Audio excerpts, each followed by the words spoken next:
We all need someone to inspire and believe in us. Who is your inspiration? Well, there's a difference between who's my inspiration or who's my muse. Because I do have what I call inspirational crushes, which can be male, female, a character in a book, you know. But otherwise, that would be a muse. But my inspiration can come from nature, from animals. A lot of it comes from existential issues, you know, which are questions raised about the state of the world. I'm very interested in metaphysical issues, philosophical questions, you know. But as far as those who support me, in my academic life it was my father, I mean, who really pushed me. And I wonder if it would have been the same if I had a son, but I think yes, you know. And then in my poetry, first Maria, when she first read my Maltese poems, and she gave them to Peter Serracino Glott, who published 4, and then Oliver Frigieri published 7, you know, and then Bernard Mikhailov, who pushed me a great deal by urging me to publish my first book, you know. But otherwise, there's my cousin Joan, who's a friend all through, but she's the kind of friend who would have been my friend even without the writing. So, those are the people. Oh, and my students, those who enjoy my reading, those give me a lot of satisfaction. What was the first writing piece you ever wrote? At the age of 11, we had a school exercise, and I wrote a very short poem in English, and I used to write lots of religious poetry, so the nuns thought I had a vocation. But all these were rhymed. I mean, they had their use, because I learnt meter and rhyme at the time. My first Maltese poem, I wrote with a fever of 104, and even I didn't realize what was happening. I think it was my first really good one, you know, even in English. And that was Gaia. And it was, you know, when I was quite old. But I had lots of things going round in me. I had just read the Gnostic Gospels. I was starting to read about quantum physics, you know, though we never did physics at school. So I know something about quantum physics, but not about classical physics, you know. So I think Gaia, yes, which is an environmental feminist poem. How do you choose the identity or role of your characters? Though many poets wouldn't be able to answer this, because characters normally come into prose. I do use character a lot. It started with dramatic monologues, which I imagined certain characters, mythical characters, literary characters from fairy tales, biblical characters, would say, you know, obviously putting into them perspectives which were my own, you know. Then I had invented a character called Mara, with the obvious play on Mara, and it's called Inmate, because she's in an actual asylum, you know. And then you have parts about her children, as she speaks about her children, and the end is her songs. It's in ribcage, unfortunately, which is sold out and out of print, and which I consider a better collection than well, obviously than cracked canvas, but in Maltese, apart from Gaia, which is, you know, the goddess of the earth, and speaks in the first person.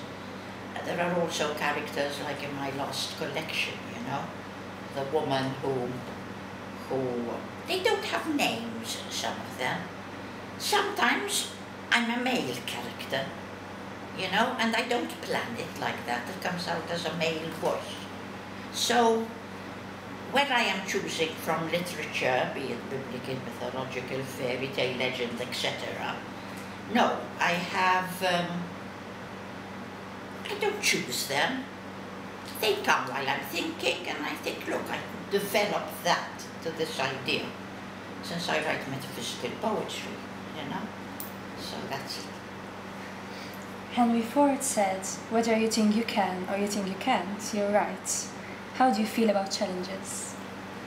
I don't think I function without challenges. The writing itself started as therapy for me to survive during a rather critical psychological period.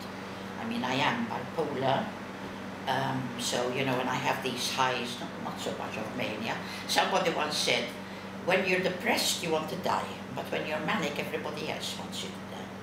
So when I'm manic, I don't mind, because that's very creative, you know. But when I'm depressed, what kept me alive was the writing. So, you know, as well, Maltese writing. I came back to Malta from England when I was 5, and I was brought up in an English-speaking school, and I lectured in English. I went to Cambridge, and Heidelberg, my language was English. I lectured in the English department. So when I first started writing Maltese, I would hide everything. But, you know, I couldn't stand people who are jingoistic, you know, who are too fanatical about one language or the other. So I showed that it is possible to write in both, you know. Yes. You have written and translated a number of books. How would you describe your writing process? Let's start with translation. I haven't translated a whole book, as far as I know, though there might be one of a manual of sorts. Now, translating is a completely different process, because with poetry, I get an idea, or I get a line, a bit like or sometimes I get the rhythm, like a bit of music, okay? So, that I get, sometimes I just write down whatever comes, and then later the part I like most is when I work on it, you know, to turn it, to make it accessible, to find out what the basic pattern and message is. But with translation, if I'm in the mood to write, which is a kind of trance, then that's the worst thing for translating. Because apart from imposing my own interpretation, I can't find the right words.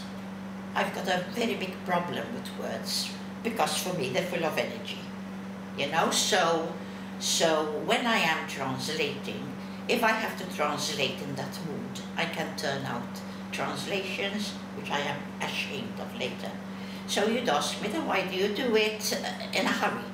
Well, I do it in a hurry. In fact, I no longer translate Maltese poetry. Now there are translators who take a course. But Emmanuel Mifsud is the only poet I still translate. And he's got a very bad habit of giving me something to translate in 3 days, or to translate in 4 days, because he wants it for a festival, or wants it quickly. Well, now I translate less, but, you know, when I have the time to translate, I've become very used to his style, you know, so it's easier. It's easy to reply to. No. I keep a notebook, a big notebook by me. I usually write. I have a study, but I use a laptop in this room, which is very airy and silent on the whole. I love Gargour for that. But otherwise, no. I work here when I'm permanent, but I carry notebooks everywhere I go.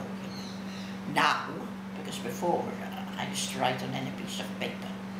Now I do that, and mostly now because I need to be careful about, I write during the day, not at night, you know, to get my sleep. Literature in Malta, what's your take on it? Well, it's come a long way. You know, there was a time where the themes were country, family, religion, you know. And then we had a reaction to that in the 60s. And now, of course, with the help of the EU, people travel a lot. They also have places to go to in terms of festivals, a lot of help, which I could never avail myself of, though I have had recognition, because I've been translated into about 10 languages, apart from Maltese and English. But it's come a long, long way, because the themes have grown faster, with all this inter-traveling and interaction which we need more of. You know, we also need a centre for the arts here, which is more than St. James, you know. The only thing is, Maltese language is the only thing we can't share, unless it is translated, which it is now. It's come a long way also in the use of the actual language itself, which no longer states, but which is used like plasticine, through pattern, through sound. Well, sound it always was, but which is used like, you know, more to get a message through the poem, or to create something through the poem, like notes and music. And very often you have to empty the words of connotations before you use them to form a pattern.